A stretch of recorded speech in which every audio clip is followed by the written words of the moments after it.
Սընթերցում եմ Աստծո խոսքից, որ ասում է, եթե Աստված իմ կողքն է, ով կարող է ինձ հակառակվի։ Որովհետև երբ ես ընկնում եմ, նա ինձ բարձրացնում է,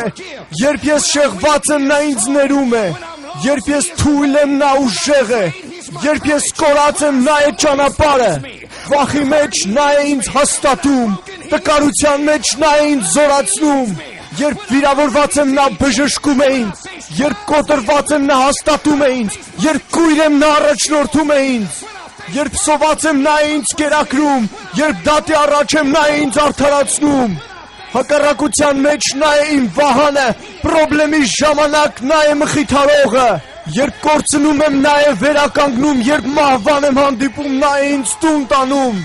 նա է բոլորը, բոլորի համար, բոլոր ժամանակ, ամենուր, նա Աստված է,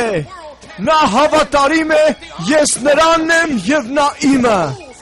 աշխարհը չի կարող հասկանա նրան, բանակները չեն կարող հաղթեն նրան, դպրոցները չեն կարող մեկնաբանեն իրեն, առաջնորդները մերժել են իրեն, մարդիկ չկարողացան պահեն իրեն, Հերովդեսը չկարողացավ կործանի իրեն, Հիտլերը չկարողացավ լռեցնի իրեն, նոր սերունդը չի կարող փոխարինի իրեն, և Օպրա Վինֆրին չի կարող մեկնաբանի իրեն։ Նա է լույսը, կյանքը, ճանապարհը, նա է թագավորների թագավորը,